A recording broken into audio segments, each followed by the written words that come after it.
Bom, estamos aqui mais uma vez, né, com o nosso programa Encontro com Araê, do nosso podcast de Vozes e Visão de cenário, né, de Negro Grossalense. E eu queria trazer uma ilustre convidada, uma mulher preta e muito importante para esse nosso movimento, nesse nosso projeto, porque eu escolhi três personalidades influentes dentro do município para poder falarmos sobre algumas pautas que são pertinentes à nossa cultura afro, à nossa cultura negra e ao nosso movimento LGBT. Então, eu queria que você fizesse a sua apresentação, sua biografia e falasse um pouco sobre Janilce Magalhães. Meu nome é Janilce Magalhães, estou vereadora da cidade de São Gonçalo há quase 2 anos e falar um pouco de mim é difícil, né? Eu acho que falar de si próprio é difícil. Mas vamos lá, vamos tentar. Eu sou uma mulher que fui uma menina nascida no Morro da Alegria e convivo e moro lá até hoje, ou seja, tem 52 anos que eu moro ali na mesma comunidade. Na verdade, eu desci um pouquinho do morro por causa do problema de saúde, então eu tive que vir para baixo porque eu não conseguia subir, né? Então a Janilce estudou na Escola Estadual Santos Dias, desde o Jardim da Infância, quando era antigo Jalperi, até se formar professora em 1989. A Janilce, depois de formar professora, não sabia como entrar para a faculdade, porque na minha época não tinha essa informação nas escolas. Então poucas pessoas entravam na faculdade, geralmente eram pessoas brancas. E a gente não sabia como entrava, né? Porque era tudo muito difícil. Aí eu descobri que tinha que pagar uma taxa. Só que essa taxa era fora da realidade da família, né? Minha mãe, sendo uma mãe de 21 filhos e criando 11, né, ficava difícil para ela pagar essa taxa. Então a opção que nós tínhamos era o trabalho. E eu tentei trabalhar como professora e não pude trabalhar como professora porque eu era uma mulher muito preta e muito grande. Foi isso que eu recebi como justificativa de uma vaga numa escola infantil. Então eu começo a trabalhar, isso na adolescência, né? Eu começo a trabalhar na fábrica de sardinha coqueiro, aonde eu trabalho até 1994, né?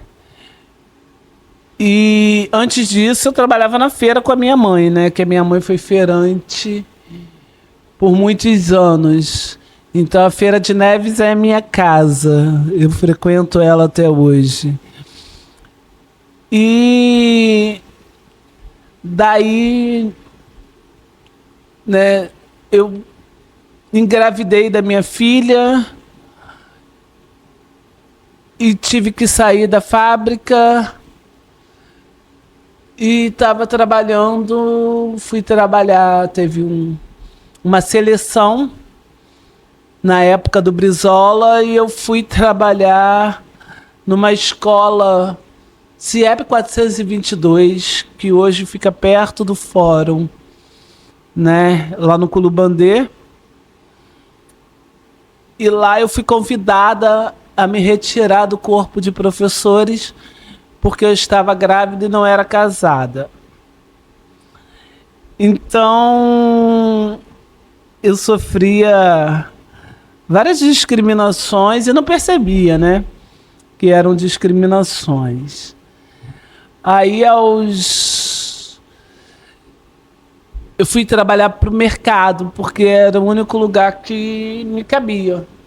Aí eu me torno caixa de supermercado. E seu Domingos, que era o gerente de segurança, vê uma mulher grande e forte e vê nela um potencial para ser segurança. Se as pessoas olharem para o lado, vão perceber que a maioria dos seguranças são negros. E não é à toa, né? Então eu passo a ser segurança do Carrefour, onde eu engravido do meu segundo filho, né? Mas nada disso me conforma, porque eu quero continuar estudando, né? Então, quando eu sou demitida do Carrefour, ou melhor, quando eu me demito do Carrefour, eu fico um tempo parada e vou trabalhar em outro mercado, que é o ABC Supermercados. E lá a inconformidade é maior ainda, porque eu tinha que estar 6 horas da manhã no Largo da Batalha, morando em São Gonçalo. E eu sempre fui muito inconformada com as coisas. Então, o que eu faço? Eu começo a estudar no pré-vestibular. Mas como eu entro para esse pré-vestibular? A minha sobrinha, Sônia Mara, me chama para levá-la de madrugada para tentar uma vaga no pré-vestibular Fernando Santa Cruz, na UF. A sogra dela trabalhava lá e sabia que ia ter essa inscrição. Eu sempre tive mania, como uma mulher preta, de andar com meus documentos, né? Ainda mais naquela época, onde a gente era muito abordado. Eu acho que hoje é até mais abordado as pessoas pretas pela polícia, mas naquela época a gente já era muito abordada. Então eu sempre tive mania de andar com documento. Hoje, se você pegar minha bolsa, você vai ver que eu trouxe todos os meus documentos, né? Aí eu fui com ela e aproveitei que eu estava levando-a e fiz a minha inscrição. Só que eu fui selecionado e ela não. E eu começo mesmo trabalhando, saindo às 4h30 da manhã de casa para trabalhar. Eu começo a fazer o curso à noite, né, de pré-vestibular, para tentar entrar na faculdade. E eu continuo fazendo, só que tinha aula aos sábados também, mas sábado não dava para eu fazer, porque o mercado abre aos sábados. E eu trabalhava no horário da manhã e eu saía às 2h da tarde. Então eu só pegava de 2 às 5 para vestibular dos sábados. Ou seja, eu perdia muita matéria. E eu passei e fiquei na lista de espera quando chegou o vestibular. Eu tinha tentado línguas, eu tinha tentado português, literatura, que é uma coisa que eu gosto. E fiquei na lista de espera, acabei não olhando a lista de espera, porque é a minha vida corrida com 2 filhos e tudo. Aí acabei não passando, né? Não entrando para a faculdade, na verdade. E achei que aquilo ali não era para mim. Pensei em desistir, mas aí Deus sempre coloca boas pessoas no seu caminho. 2 amigos meus foram na minha casa dizer que a minha inscrição já estava garantida para fazer de novo pré-vestibular. E nós fazíamos, quem conhece a UF, lá em cima na Química e na Física Velha, né? Então lá eu fui fazendo e no final eu passei para o 2º semestre do curso de Biblioteconomia e Documentação na UF. Só que tinha um problema. Era integral e você tinha que ficar o dia inteiro na faculdade, como você trabalha e sustenta 2 filhos. Complicado. E eu não podia abrir mão dessa oportunidade e a minha mãe falava para mim, estuda enquanto eu vida eu tenho. Parecia que era até uma previsão. Então, o que acontecia? Eu tive que deixar o trabalho para me dedicar à faculdade. E as dificuldades aumentaram muito na minha vida. E eu comecei a vender empadão dentro da faculdade, vender as coisas para poder sobreviver, né? Fazer o quê? Então, eu fazia minhas coisas para poder, meus corres, para poder sobreviver, só que não dava. Aí eu começo a fazer estágio nos horários livres, que era o horário da tarde, porque eu fui eliminando a minha matéria da tarde para poder ficar com a tarde livre. Então eu tinha aula até meio-dia e à tarde até 6 horas eu ficaria disponível. E nesse horário de meio-dia às 6 horas eu arrumava estágio de 4 horas, né? Isso dava para pagar, na época, a escola creche do meu filho, né? E sustentar mais ou menos a casa. Ajudar, né, na minha mãe, sustentar a casa. E com tudo isso eu me formo a bibliotecária. Então, assim, meu currículo é professora primária, bibliotecária, formada pela Universidade Federal Fluminense e turismóloga, né, licenciada em turismo pela Universidade Rural, que eu fiz pelo CEDERJ aqui no Gradim, né? Para quem não sabe, existe uma faculdade, várias faculdades no Gradim, no consórcio CEDERJ, e eu acho que as pessoas precisam conhecer, né? Que o vestibular é próprio, né? Tem vários cursos e dá para a gente entrar e fazer porque é semipresencial. E assim eu fiz o meu currículo, né? Fiz vários cursos de formação, formação de direitos humanos, formação de literatura afro-brasileira, fui fazendo algumas formações. Se eu falar de todas as minhas formações, eu fico aqui o dia inteiro, porque eu gosto de estudar. Hoje eu tenho uma outra formação, hoje eu tenho uma formação política, né? Também fiz algumas formações políticas, porque eu acho que você tem que estar minimamente preparado para ocupar alguns espaços. Sim. Né? Então eu também fiz algumas formações políticas. Bom, então a gente pode dizer que a Janilce Magalhães é uma menina preta, pobre, né?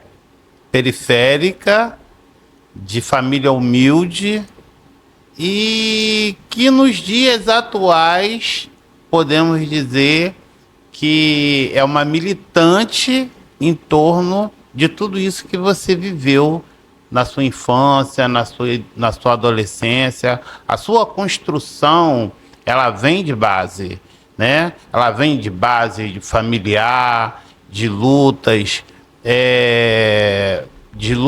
familiares, de lutas poderosas, de pessoas poderosas, né? De pessoas lutadoras, consanguineamente falando, de negros que já faziam um movimento político naquela época de politizar, né?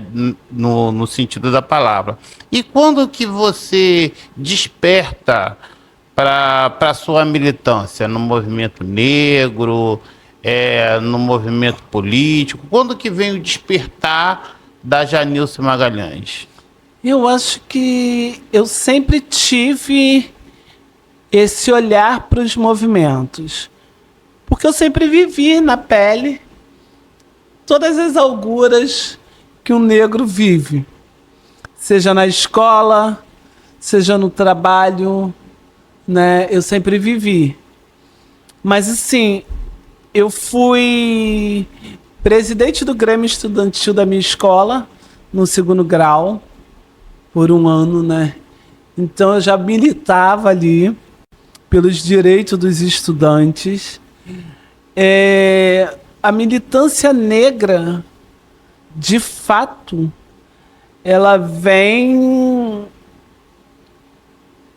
eu acho que na minha adolescência, assim, bem na minha adolescência mesmo, quando eu sofro com a exclusão do direito de lecionar. Ali eu percebo que eu tinha que fazer alguma coisa maior.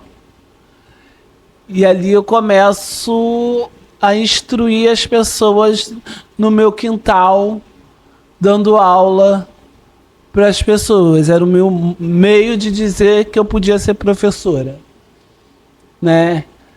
Era o meio de dizer que eles não iam me tolir, né? Então ali eu começo a dar aula para as pessoas lá no quintal de casa, né? Participei de alguns programas como alfabetização de adultos do governo, né? Que na época você fazia à noite, então você fazia o Mobral, né? Gente, eu tô novinha. Né? Então eu era adolescente, dava aula pro Mobral, porque eu já tinha instrução um pouquinho maior do que as pessoas que iam fazer o curso, entendeu? Então eu acho que a minha militância começa muito cedo. E aí a gente vem falando sobre vários tipos de violências que você passou, né? O preconceito, né? A discriminação, a racial. E dentro dessa base aí, você tem algum relato que você pode fazer sobre violência contra a mulher? Assim, de todo tipo, né? Que você possa se lembrar, que tenha te motivado mais ainda você transformar essas pautas em realidade na sua vida? Eu acho que quando eu ouvi que mulher preta fedia. Mulher preta fede. Eu não namoro mulher preta porque mulher preta fede. E eu ouvi isso de uma pessoa e fiquei indignada. E aí eu falei, não, nós não temos que estar nesse lugar. Essas pessoas não são pra gente. E aí eu realmente comecei a militar nos movimentos. Porque até então a minha militância para mim era solitária. Eu achava que só eu estava passando por aquilo. Quando você começa a se juntar aos movimentos sociais, como eu me juntei ao movimento, o Fórum de Estaduais de Mulheres Negras do Estado do Rio de Janeiro. Fala um pouquinho mais sobre esse fórum, sobre O essa fórum militância. ele tem por objetivo empoderar as mulheres pretas, colocando-as na política, né? Então ela dá uma base teórica de militância. O fórum é conhecido nacionalmente, né? Então hoje uma das diretoras é a Clátia, né? Mas tem a Mônica, que também é do fórum, tem a Vanira aqui de São Gonçalo, que a gente também representa o fórum aqui em São Gonçalo. Tem várias pessoas que militam dentro do fórum. Então o fórum ele dá um empoderamento, é como se fosse um acolhimento pra gente, mulher preta que sofre tanto, sabe? E ali a gente discute os nossos problemas, e encontra soluções, e a gente decide as políticas públicas que devem ser levadas adiante, que vão atender a nossa população de mulheres pretas. É muito interessante o fórum. E dentro aqui de São Gonçalo, você tem ciência dos movimentos que existem aqui dentro de São Gonçalo para a comunidade preta aqui no município de São Gonçalo? Em São Gonçalo a gente tem alguns movimentos, né?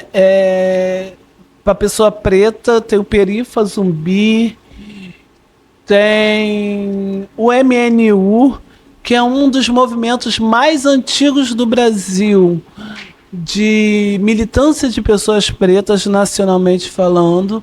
Então tem uma representação aqui. Na verdade, são duas representações, uma gerida pela Avani, né? E a outra, não sei o nome do responsável, mas são duas correntes dentro do município. A gente tem Nossos Passos Vêm de Longe. A gente tem alguns movimentos sociais dentro da cidade para pessoas pretas. Só que São Gonçalo também é o berço, né, de movimento negro, porque São Gonçalo tinha o SEBA, né? Era de empoderamento do negro. Isso eu tô falando antes de eu nascer. Sim. Né? Que ainda continua existindo. E o SEBA, ele pensava justamente nisso, no empoderamento do homem preto, da mulher preta, dentro da sociedade brasileira. Entendi. Agora eu queria falar com você um pouquinho sobre o movimento LGBTQIA+, que é um movimento que, além dele ser de agregação, de acolhimento, né, dentro do município, eu queria saber como você se posiciona dentro do movimento LGBT, não só aqui em São Gonçalo, mas no estado, no federal. Como que você caminha nesse espaço? Assim, eu como uma mulher lésbica assumida, né, eu caminho disputando os espaços, né, que também é nosso, né, e dentro da Câmara de Vereadores procurando promover políticas públicas, né, que trate da pauta LGBT. Hoje, né, a gente já tem alguma legislação, como a 1130 de 2020, que foi a criação do Conselho Municipal, que eu não vejo atuar. Desculpa aos movimentos sociais, mas eu não vejo a atuação do Conselho Municipal. A política hoje do município é uma política de direita, de extrema direita, né, onde não dá muito espaço ao movimento LGBT. Ele copita a nossa pauta, como a criação e a manutenção do centro LGBT, centro de referência LGBT da cidade, que é totalmente de direita e não pode pautar algumas coisas, como o laboratório trans da cidade. A gente precisa de um laboratório trans aqui na cidade, que é uma coisa municipal, porque a gente tem uma quantidade de pessoas trans que estão ou morrendo por aplicação indevida de substância no próprio corpo para poder fazer a transição, ou ficando com problema de saúde muito grave. Então, os trans que têm uma consciência, que conhece o caminho, vão para Niterói para poder fazer a sua transição. Eu sei que para mim, que não sou trans, é muito fácil falar espera para fazer a sua transição. Mas eu acho que é muito ruim você não se sentir do jeito que você se vê. Entendeu? Eu não tenho como dimensionar a dor que é você não conseguir se ver do jeito que você se vê. Então eu acho que é mais do que importante a gente cuidar da saúde trans, né? A saúde LGBT como um todo de São Gonçalo. Que a gente tenha nossas TREPs e PrEPs, porque é necessário. Que a gente tenhamos pessoas capacitadas, né, nos postos de saúde que fazem atendimento a esse público através de formação. Então, isso tudo são políticas públicas que podem ser feitas para esse público, né? Que minimiza os impactos e dá qualidade de vida. A gente também sabe que o povo LGBT ele sofre muito com a homofobia. Então eu acho que a divulgação, né, das pautas LGBTs minimizaria um pouco o conhecimento, minimiza o ódio. Então eu acho que você conhecer diminui o ódio. Eu não tenho como falar para você aceitar, mas eu tenho como te educar a respeitar. E quando você tem respeito, você não ataca.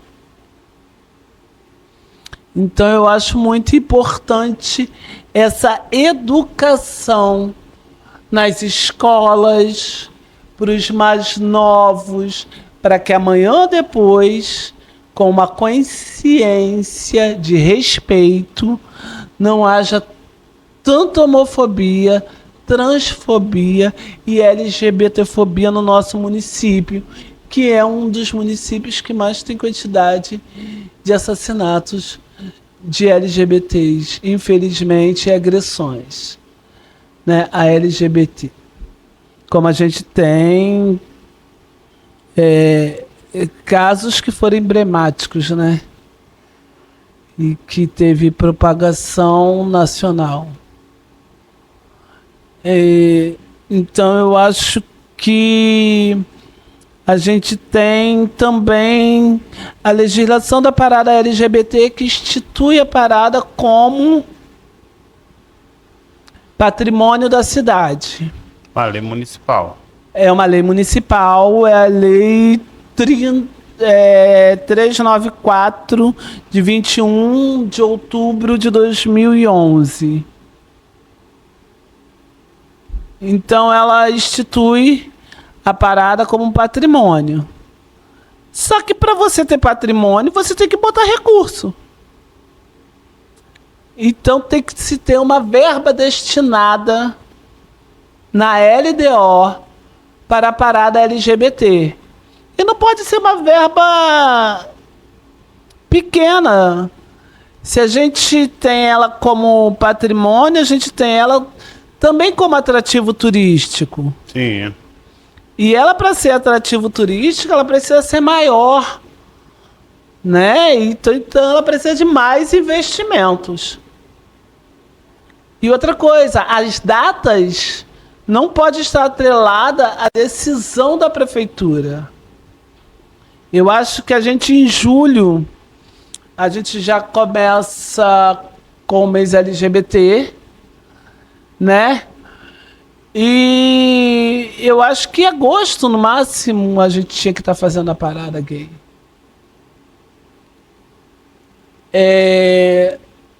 Eu acho que atualmente a cooptação do poder público para se dizer que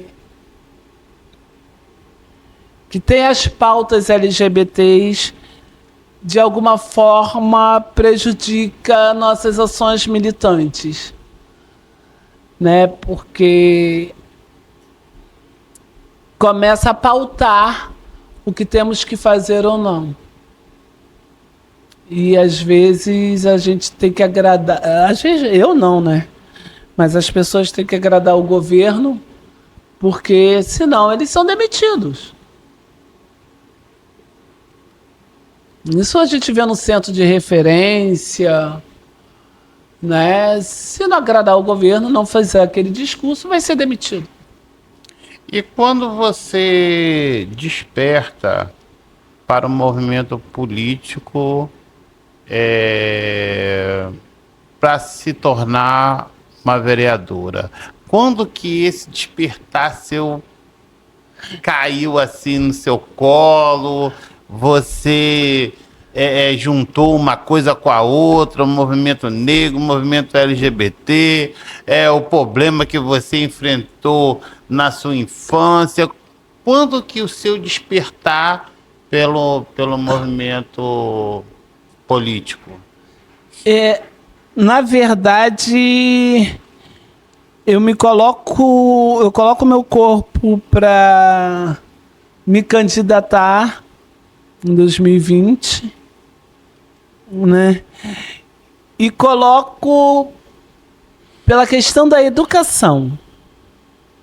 Porque, na verdade, eu estava muito inconformada com a educação gonçalense. E aquela coisa que estávamos conversando anteriormente nos bastidores, eu achava que eu dava conta de tudo. E aí a gente descobre que quando a gente se torna vereador, você não dá conta de tudo. É muito engraçado, daqui a pouco eu falo sobre isso, né? E eu coloco meu corpo para política. E assim, eu coloco sem recurso. Porque, como você disse, é uma mulher preta, periférica, e eu me filiei ao partido para vir como candidata política. Escolhi o PSOL porque as pautas identitárias, né, e as pautas de direitos humanos eram, pela minha pesquisa, era levada a sério. E aí eu decido vir pelo PSOL, né? E sem recurso nenhum. Na época eu ganhei R$ 1.037,47 de FEFEC. Tá lá para quem quiser ver, porque isso é um dado público, né? E dentro desse montante, eu tenho a Thaís que cola em mim, tenho a Fabi que cola em mim, que já são pessoas que eram do PSOL e que militavam em São Gonçalo e que me ajuda nessa loucura que eu faço de vir sem recurso nenhum a candidata a vereadora de São Gonçalo. E com isso eu consigo 508 votos. O professor Josemar consegue 4.995 votos e ele é eleito. Para tu ver a diferença de recurso, eu fico como suplente dele com 598 votos. É uma diferença de voto muito grande. Do primeiro colocado para o segundo colocado, né? Mas eu não sonhei que isso ia me levar à vereança. Mas aí o professor Josemar coloca o corpo dele também para deputado estadual. E ele ganha. E eu tenho o desafio de ficar 2 anos como vereadora da cidade. Vereadora eleita, já que eu era suplente. Então o mandato é de uma mulher preta.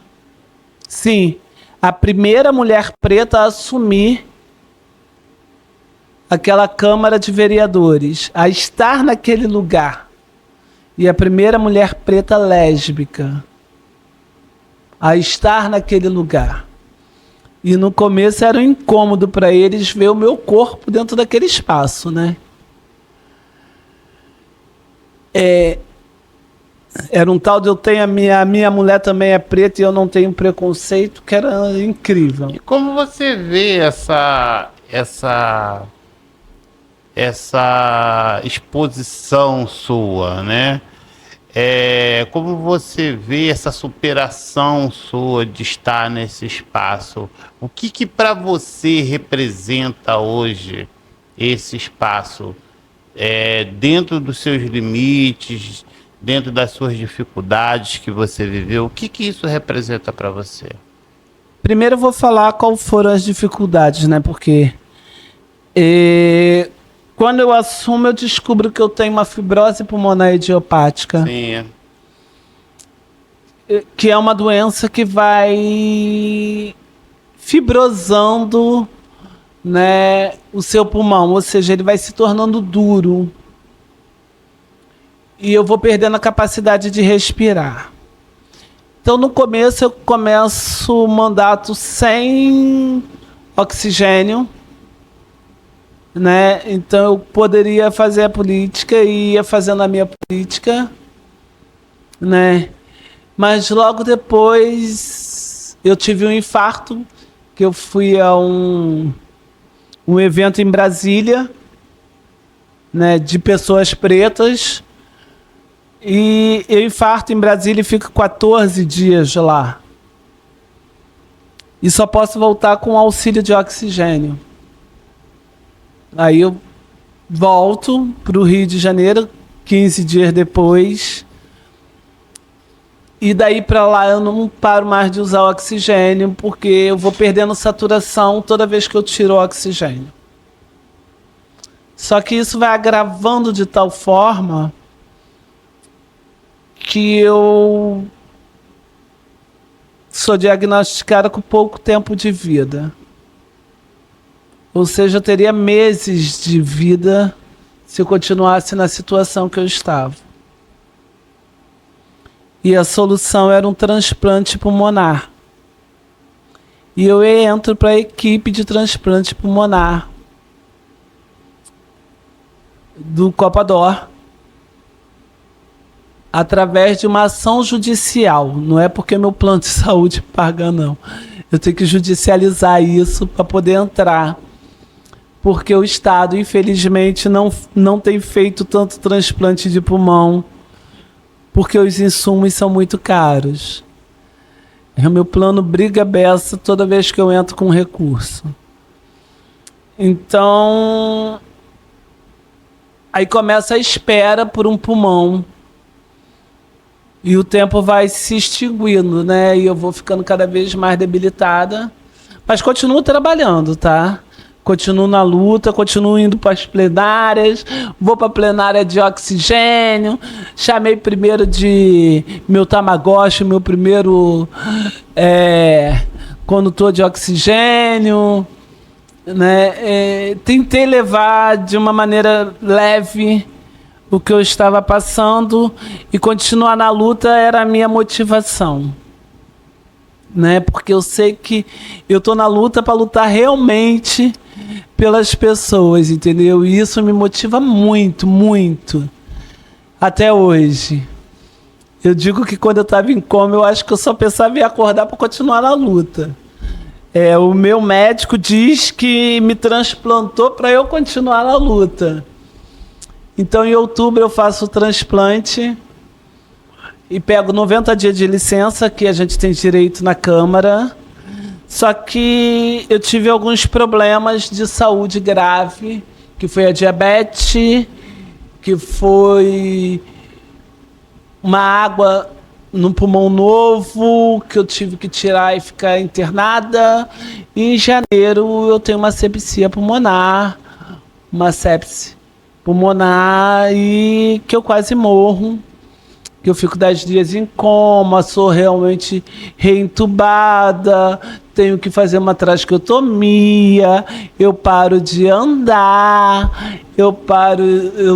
para comer alguém tem que me dar na boca, porque o tremor era muito grande. E o que me motivava a melhorar era a luta. Era a luta, por incrível que pareça.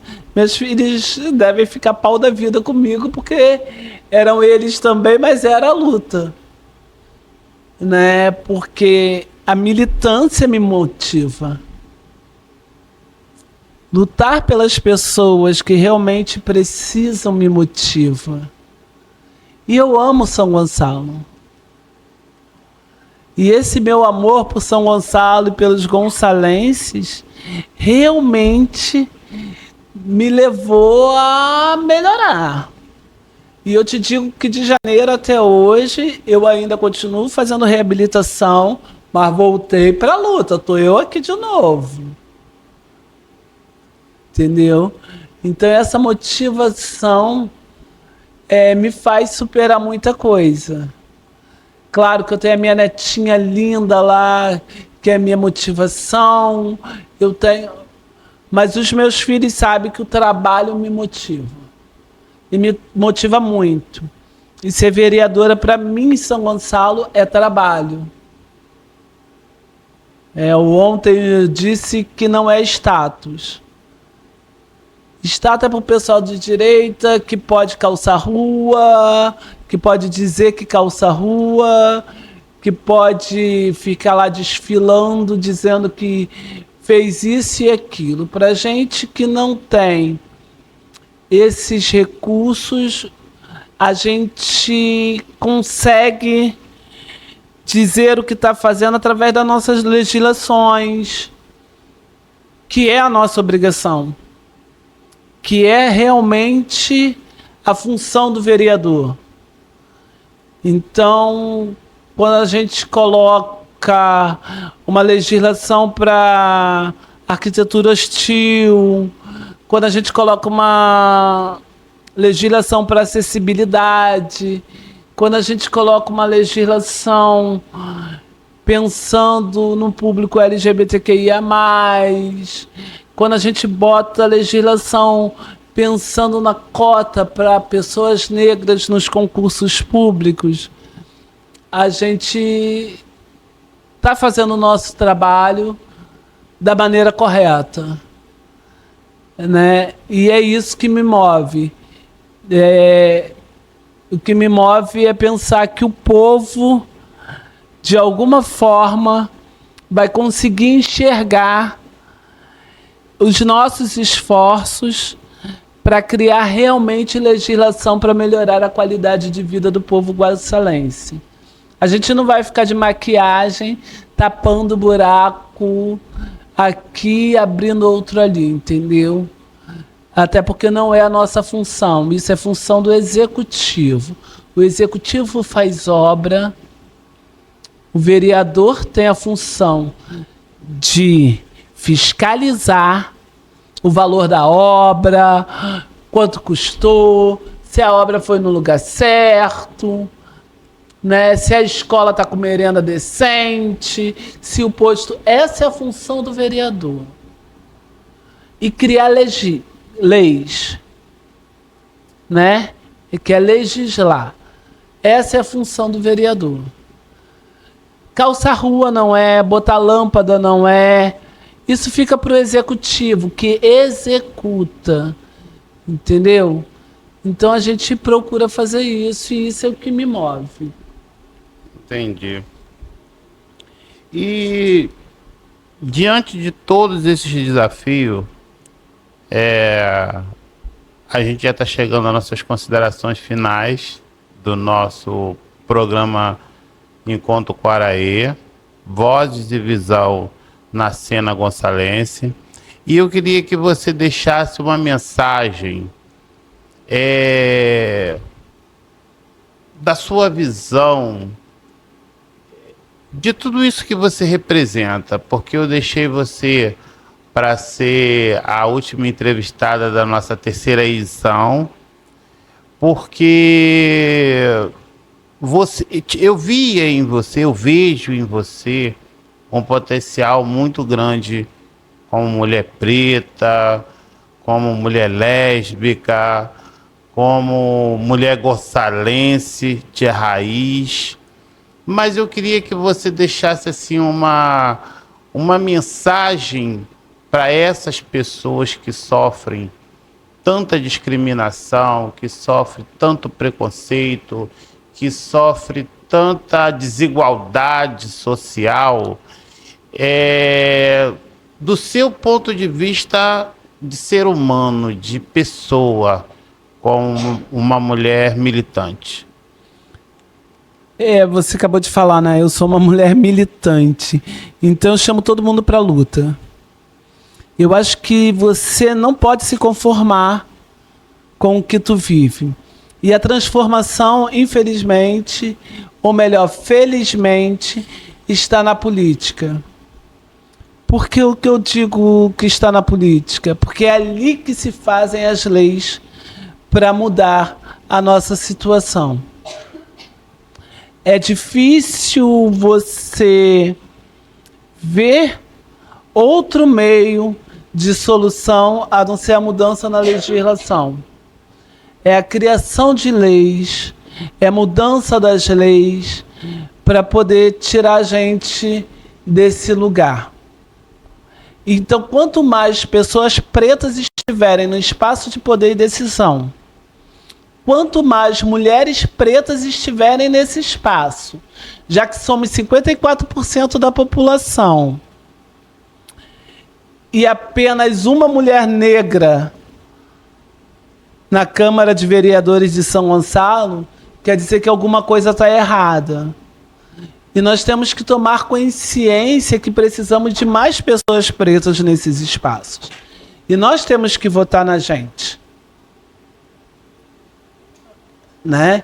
Eu acho que para que tenha mais representatividade, precisa que votemos em nós mesmos. Eu não estou falando vote na Janilce. O que eu estou falando é que para que os espaços de poder e decisão seja realmente equitativo, precisa que o movimento negro, que o povo negro e que as militâncias pretas e a periferia preta vote mais no preto.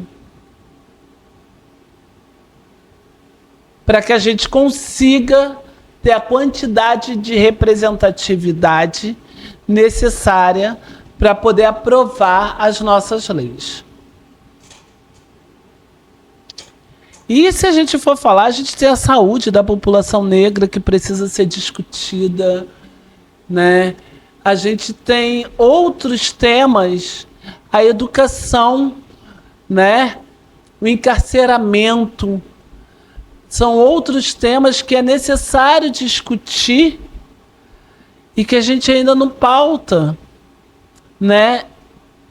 Nas nossas conversas, porque ainda é pouca quantidade de pessoas lá dentro para poder estar aprovando essas legislações. Por exemplo, a gente tem o caso da anemia calcifórmica, que a maioria é de preto. Verdade. E a gente tem o caso da pressão alta, sim, que a maioria são pretos. A diabetes, a maioria são pretos. E é isso. Eu acho que a gente precisa de mais pessoas pretas no espaço de poder e decisão. A gente precisa cooptar as bases, que é as periferias, as favelas, o povo da comunidade, seja lá como queiram chamar, né? Para essa discussão. Chamar para essa discussão. Para conscientizá-los a estar lutando junto com a gente dentro dos movimentos. Bom, gente, foi um prazer enorme recebê-la aqui, Janilce. Você sabe o quanto eu admiro você, o quanto eu admiro o seu trabalho. Eu queria também, né, de antemão, do projeto que eu estou desenvolvendo, que é o Projeto Araê, Agradecer ao governo federal, né, Secretaria de Cultura, a Prefeitura de São Gonçalo, a Secretaria de Turismo e Cultura do município e a Lei Paulo Gustavo, por estar dando essa oportunidade de movimentos como o Projeto Araê e tantos outros, né, que são militantes dentro dessa área do movimento negro, do movimento LGBT, para que a gente possa avançar em passos longos, porque a gente avança em passos lentos, né? Então é muito importante essa divulgação desse trabalho que eu estou desenvolvendo para dar voz e visibilidade a quem não tem, para que chegue nas bases, para que chegue nas comunidades, nos espaços públicos, nas escolas, né? Foi tudo isso que a gente tem conversado aqui e eu queria agradecer a você mais uma vez e queria que você deixasse suas considerações finais aqui para o nosso encontro do Araê. Olha, eu agradeço muito o Araê pela oportunidade de estar podendo me apresentar para os gonçalenses e poder compartilhar as minhas ideias. É muito importante que programas como esse aconteçam e sejam disseminados nas escolas, principalmente nas escolas que é a nossa base do futuro. Então, muito obrigado a você, Babá, e obrigado ao grupo por ter me chamado para essa entrevista.